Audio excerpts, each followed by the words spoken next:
What's up, guys? Welcome to Game Crunch Daily, keeping you up to date with the latest video game news. We've got a couple stories here to talk about today, including a beloved game designer's health update, and regarding that 30th anniversary Sony PlayStation console, an update that might be a bad news for scalpers, good news for you.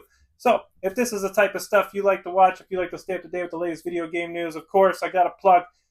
Like and subscribe helps the channel grow, but let's get right into the stories. First up, we've got some sad news here regarding a veteran on the Bloodstained and Castlevania series, Shuntaro Ida.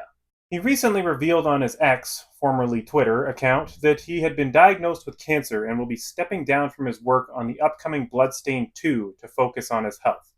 For those unfamiliar with Ida's work, he was one of the key developers behind the Castlevania games on the Nintendo DS. And he was also instrumental in bringing Bloodstained Ritual of the Night, which is like a Castlevania spiritual successor, to life. In his message, he mentioned that he had already started brainstorming and planning for Bloodstained 2, but now, due to his diagnosis, he will be handing over the project to others. He thanked fans for their support during this difficult time. Castlevania and Bloodstained producer Koji Igarashi has also shared his well wishes, acknowledging the huge impact Ida had on both franchises. Bloodstained 2 has been in very early development stage since 2021, but this news is certainly a setback for the game. As of now, the team is still finishing up additional content for the first Bloodstained game, with the most recent update adding new modes like Chaos Mode, Versus Mode, and a Shantae-themed cosmetic pack. But in other recent news, Konami recently released the Castlevania Dominus Collection, which is 3 classic titles for the Nintendo DS. You've got Dawn of Sorrow, Portrait of Ruin, and The Order of Ecclesia. It's a nice nostalgic trip for fans of Ida's earlier work.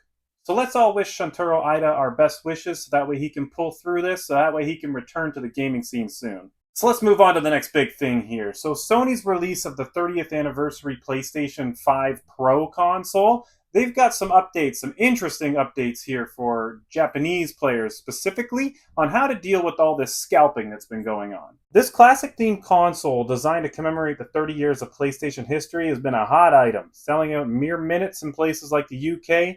But, of course, there's a twist. Sony has introduced strict rules for pre-orders in Japan to make sure these consoles land in the hands of true PlayStation fans.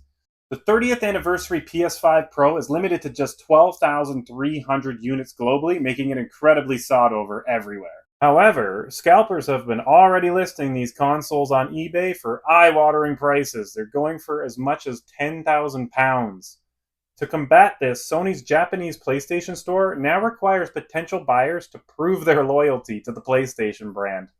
So if you want to pre-order one of these special edition consoles in Japan, you need to have a Sony account registered in Japan and prove that you've spent at least 30 hours logged into a powered-up PS4 or PS5 between February 22nd, 2014 and September 19th, 2024.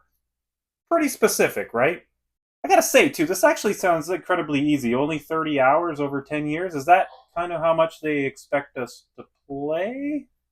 If demand exceeds supplies, which it likely will, Sony will run a lottery to determine who gets to buy one.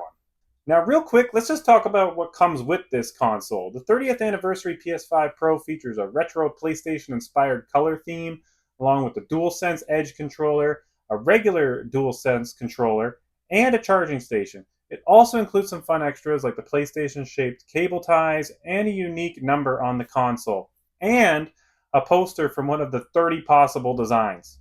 But if you want that disc drive and the cover, it's still sold separately. Well, with all this buzz going around with that console, it's clear that Sony wants to do something to try and help people out against the scalpers. Just unfortunate it seems to be just in Japan, but maybe they'll shift something over to North America and the rest of the world as well. So there you have it, 2 big happenings right now in the gaming space. So again, let's wish Shuntaro Ida a speedy recovery here. Hope he can pull through, that way he can return to the Castlevania and Bloodstained series in the future. And we've got an update, maybe a promising update for the future, especially for us here in North America, on that 30th anniversary PS5 Pro console. And as always, leave your comments down below. Are you going to get one of those PS5 Pros, the 30th anniversary ones, even if you got to buy it off a scalper for 2-3K? And leave some comments down below for Shuntaro. Let's wish him the best we can. Let's get him through this. Let's send a lot of positive energy his way. That way he can continue working on the Bloodstained and the Castlevania series that we all grew up with and we all know and love. So with that being said, thank you very much for watching another episode of Game Crunch Daily. And again, I always got to plug, like, subscribe, helps the channel grow. And I'll catch you guys on the next one. Take care.